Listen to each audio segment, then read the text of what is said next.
Hello, welcome to today's session. I'm Dr. D. Fatima Rani of English Department from CHSD St. Teresa's Autonomous College for Women. This is part of Semester 1 Communication Skills for first BBA students under General English. Today's topic for discussion is Introduction to Communication. This is part of Unit 1. As you all know, communication is a very important topic for every student. So hope you are very interested to listen to what is communication. Let's see what is communication. Communication is the activity of conveying information, and the word communication has derived from the Latin word communis, which means to share.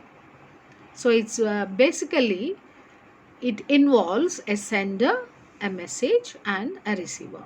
So this is a basic understanding of communication. So we need three things in communication: the sender, the message, and the receiver.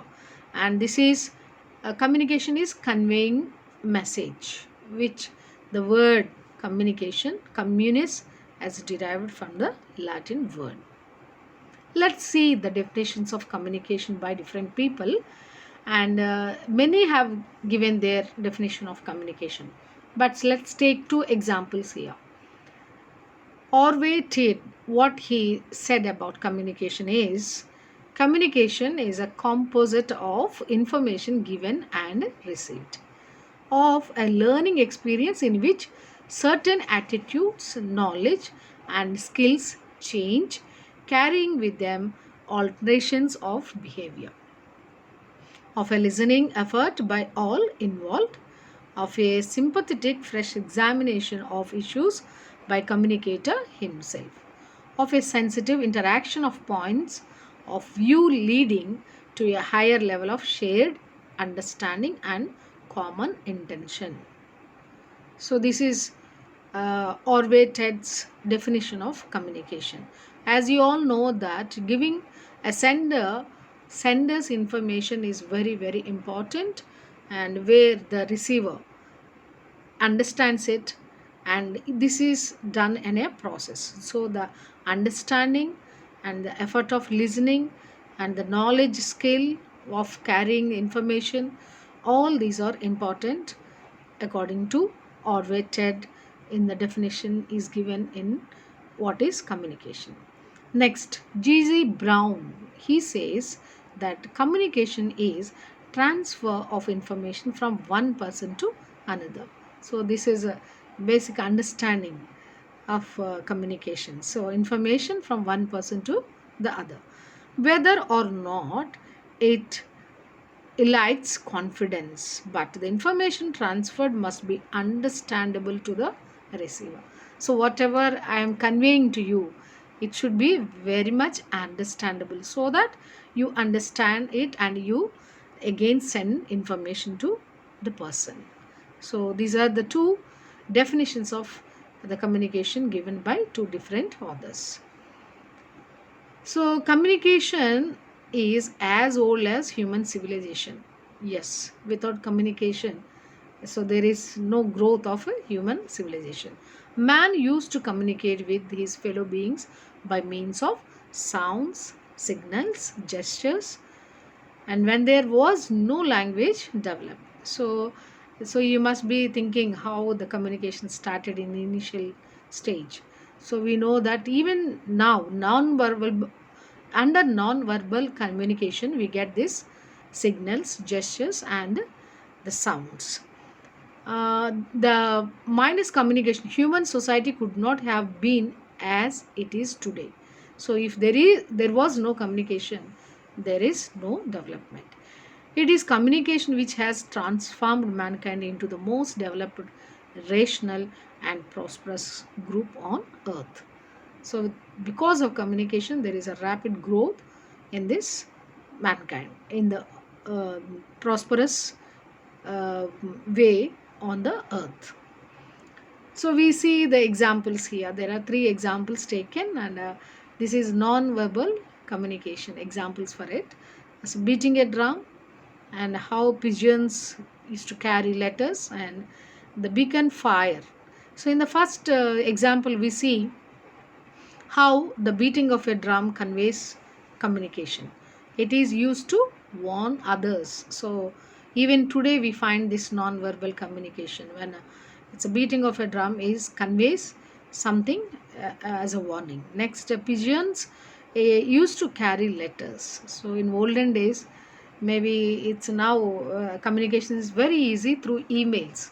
So technology has grown so much, but in the beginning days we know that it is through the birds. Next, the beacon fire is it is used to call for help. So if there is a fire, it signifies as a non-verbal that somebody needs help. So this is how the civilization has grown up so much because of the development of communication. Let's go for the components of communication. So as you see here, the components of communication are sender, message, self concept, listening, receiver, feedback, and barriers. So, without these components, the communication is incomplete. Let's see in a elaborate way. Sender. Communication is always complex two-way process involving sender and a receiver. So as you all know, there is no communication without sender and receiver. So it's a complicated because it involves two, both sender and the receiver. Next, message. Message is the element that is transmitted from one person to the other. So it's very important. So it should be given by one person and received by the other. So it involves both verbal and non-verbal message. So in a message we can also, as we already in a previous clip we have seen that how non-verbal works. So it's both verbal and non-verbal. So through these two methods we can send message. Self-concept. A person's attitude and views affect the way she communicates with others. So first of all, I should have understanding, then I can send the message very easily. Listening. Listening, integrating physical, emotional, and intellectual process, and is much more complicated than hearing. So I hope you know the difference between listening and hearing. So in communication, it's not hearing, but you should listen carefully so that you can send message very meaningfully. Then the receiver. The receiver receives the message and decodes the message and assign a particular meaning to it. So what is the work of a receiver? When he receives a message from the sender, so he decodes it and then he understands and assign a particular meaning to it. Then feedback. The receiver communicates back to the sender his or her understanding of the message. So once I receive a message, I understand it and then I give the feedback. So, and there are even barriers. Anything that comes in the way of communication, exchange. So usually we find there are many barriers in communications unless the sender, receiver, and the message listening, everything is perfect. There won't be proper communication, and sometimes even the barriers involved in the communication. So these are the components of communication. Next, we'll see how the process of communication goes. Communication is a continuous and a dynamic process involving more than one person. It is a cyclic process denoting continuous flow of information. It essentially involves sender, message, and a recipient. So as in the figure you see how the process goes and how it starts and how it continues. The sender conceives ideas and encodes them into suitable medium, which means facts, figures, and pictures, sends them through appropriate channel. Maybe present days we can say that it is through emails and also through phones and through speech we can send this. And next, the recipient decodes the message, understands it, and encodes feedback and sends to the sender, and the process continues. So in the figure as you see, the how it starts. So the channel, there is a source, the channel starts, so the message goes to the receiver, and then through the channel it goes to the feedback. So this is how the process continues in a communication. The process of communication, hope you are following. So this is the topic is on communication. Hope you are receiving what I am sending to you. Here you are the receiver and I am a sender. So what happens in the process of communication? Communications refers to a set of techniques used for expressing ideas effectively, and the technology of transmission of information by print or telecommunication media. Communication lexically meant to be imparting or exchanging of information by speaking, writing, or using some other medium. It is the act of conveying intended meaning from one entity or group to another through the use of mutually understood signs of semiotic rules. Hope you're able to follow the figure here. So, how the process is done? A sender, he communicates his ideas and encodes, and then the proper channel, the recipient receives and decodes and gives the feedback. Even in the previous pictures, you could follow how the communication goes through to one person to other. Even here, through the process, we understand better how this process continues. The importance of communication in business. So we see the importance of communication in business too.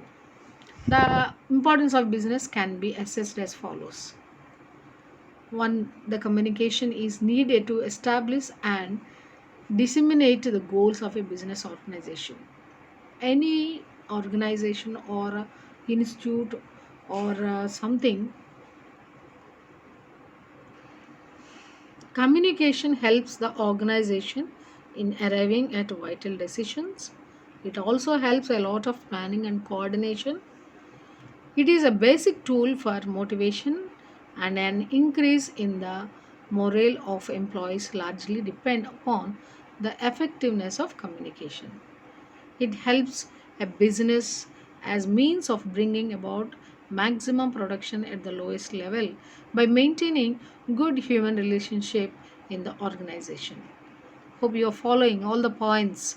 So they are very clear that how the importance of communication in business. It works as an effective link between branches of organization situated at great distance. We'll see what are the barriers of communication. Communication is not always successful, as we all know. Several things can prevent the message from reaching the intended recipient or from having desired effect on the recipient. There may be some fault in the communication system which may prevent the message from reaching. Some of these defects are in the mechanical devices used for transmitting medium.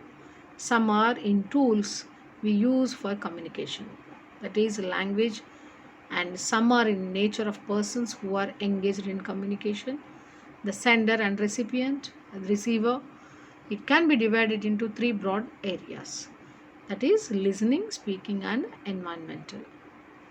So barriers, the certain barriers here are mentioned. There are psychological barriers, physical barriers, attitude barriers, and perception barriers. We'll see the listening barriers. Suppose when I am giving lecture here, then unless there is a proper listening, you cannot get the subject what I am teaching here. So what could be the listening barriers here? First one is interrupting the speaker, not maintaining eye contact with the speaker. So if there is lack of eye contact, there is a chance of barrier. You cannot understand, so it could be called as a listening barrier. Rushing the speaker to complete what she or he has to say, making the speaker feel as though he she is wasting the listener's time. being distracted by something that is not part of the ongoing communication, getting ahead of the speaker and completing his or her thought. Sometimes we interrupt the person through whom we are getting some message. So that could be a listening barrier. Ignoring the speaker's requests, topping the speaker's story with one's own set of examples. So I think you easily follow what I'm saying here. Forgetting what is being discussed, asking too many questions for the sake of probing. So all this could be the listening barriers in the process of communication. Sometimes unclear message. So while speaking, there could be some barriers in speaking too. So unclear messages, lack of consistency in the communication process, incomplete sentences, not understanding the receiver, not seeking clarification while communicating. All this comes under speaking barriers. Next, environmental barriers include an individual subjective viewpoint towards issues, people, which leads to assumptions. An emotional block, which can lead to an attitude of indifference, suspension, or hostility towards the subject. An emotion block or bias that is based on the third party's viewpoint or what you have read or heard. Words can have different meanings to different people, thus blocking communication. Use of negative words. So these are all environmental barriers. So I think you understand. So sometimes use of negative words give miscommunication, and sometimes blocking communication. So when you interrupt people, there will be block, and sometimes sender's point of view may not be understood. So even then, that becomes a environmental block. So we have seen different kinds of blocks where communication gets interrupted. The next point is the factors that influence communication. Body language, very very important. Tone of voice and gestures. So even as students, you have this experience. Whenever you are asked to say something, to address people or address your own friends, you have to follow all these factors in when you are talking to some people or conveying some message. First one is body language. Posture is part of our body language. For example, if I was walking to a boy I liked, I would be facing towards him and chatting. However, if anybody was not facing towards him, this just suggests that I am not really interested. So you know that unless my body, this is non-verbal. My body speaks, the way I stand, the way I address. So all this is the influence, the factors that influence in communication. So however, if they are leaning forward, this implies that they are not interested. So what are the postures that makes you understand that you are not interested? So the way you stand, sometimes people may lean and listen or talk. So even that talks about the which interrupts. So body language is very very important in communication. Tone of voice. Our tone of voice is really important in conversing. For example, if you talk really fast and loud, this may suggest that you are angry. However, if you talk in a slow, calm voice, then this shows that you are rather being friendly. So you should know the pulse of the audience to whom you are talking to, whether you are addressing your friend or some class or some unknown group. So accordingly, you need to have the tone of your voice. Next, gestures.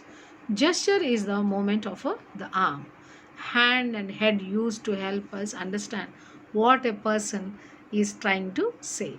So sometimes you may just stand erect and you may talk to the audience. Then, so this counts. The gesture is very important. The way you nod your head and move your hands. For example, when I am trying to communicate but speech is not possible, people use hand gestures. And the common hand gestures are the peace sign, the index, the middle finger raised and apart, OK gesture, closed fist held with the thumb. Hope you all know, isn't it? So all these are, maybe without talking I can give this communication through my gestures. So these are all the factors that influence communication. So once again I repeat, the body language, the tone of voice, and the gesture. So, dear students, this is Introduction to Communication.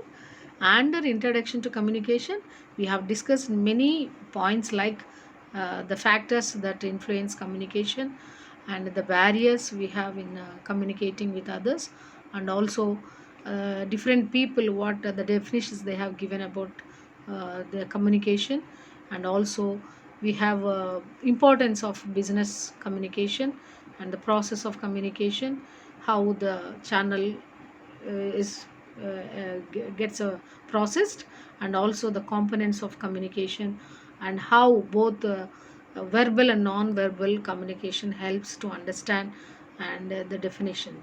So with all this, I hope you understood the introduction to communication, and in coming sessions we will have more elaborate class about communication. Thank you very much for listening.